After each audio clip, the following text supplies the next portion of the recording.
Bonjour et bienvenue. Précisons que le stress n'est pas une maladie, c'est une réaction normale à une sollicitation inhabituelle. Et même on peut dire que certaines personnes aiment bien avoir une certaine dose de stress pour se sentir bien dans la vie. Le surmenage n'est pas une maladie non plus, c'est une fatigue normale due à une suractivité permanente.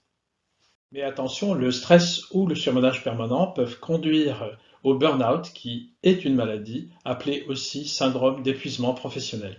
Là, l'individu est en arrêt de travail et il doit être soigné. Je vais donc vous proposer quelques stratégies anti-stress et anti-burnout destinées à la fois aux professeurs et aux apprenants.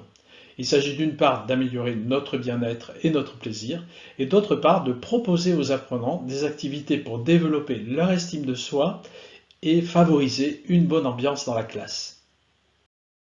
Première stratégie anti-stress, développer l'estime de soi. Bien sûr avec un peu d'humour. Voici une première phrase. Mon père disait toujours, quand j'étais jeune, je n'avais qu'un seul défaut, je pensais que... Tiens, comment continuer cette phrase? Avez-vous une idée? Vous pouvez demander, bien entendu, à vos apprenants de compléter cette phrase avant de la montrer. Mon père disait toujours, quand j'étais jeune, je n'avais qu'un seul défaut, je pensais que j'étais parfait. Eh bien, à la fin de sa vie, il disait, eh bien, même ce défaut-là, je l'ai éradiqué. Deuxième stratégie pour développer l'estime de soi, il est assez rare de se faire des compliments à soi-même. Alors, choisissez dans la liste ci-dessous 3 adjectifs qui vous correspondent et dites la phrase à haute voix « Je m'appelle et je suis », comme par exemple « Je m'appelle Michel et je suis créatif, enthousiaste et optimiste ». Vous pouvez bien entendu faire cet exercice en classe dès le niveau A1 ou A2. Troisième stratégie, hiérarchiser les priorités. Qu'est-ce qui est le plus important pour vous dans la vie? La célébrité, la musique, les loisirs, la famille, la réussite professionnelle, l'argent, l'amour, les amis, la santé ou bien encore la religion?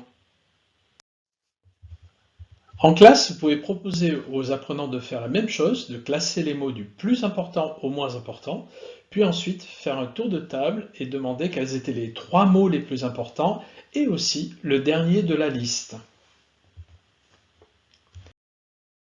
Quatrième stratégie, voilà une activité bonne pour le moral.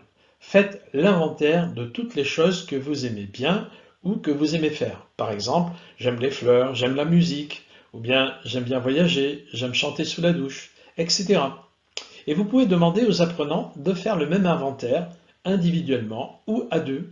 Et puis ensuite, on fait un tour de table et chacun donne une idée. Je vous invite aussi à écouter la chanson de Grand Corps Malade qui s'appelle Pause, dans laquelle il fait l'inventaire des choses qu'il aime et qu'il aime bien faire. J'aime bien conduire le soir au moment où la nuit s'amorce. J'aime bien les paysages quand le soleil perd de la force. J'aime bien aussi faire une pause, penser à toi et sourire, te sentir près de moi et te regarder dormir. Voici maintenant quelques idées simples et concrètes pour lutter contre le stress et éviter le burn-out. Par exemple, devenez adepte des petits plaisirs conscients. Par exemple, je bois un verre d'eau fraîche et je pense que je bois un verre d'eau fraîche. Riez au moins 2 fois par jour.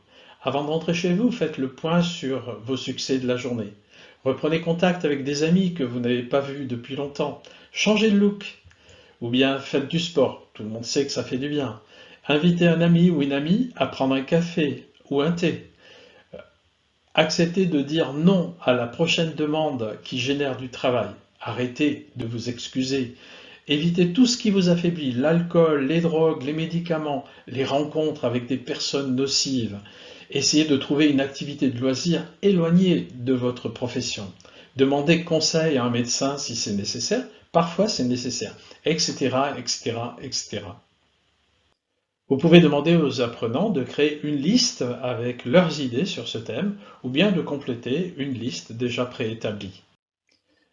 Enfin, venons-en à la conclusion en suivant ce bon principe. Si votre plan A ne marche pas, restez zen, il reste encore 25 autres lettres dans l'alphabet. Merci beaucoup pour votre attention, à bientôt.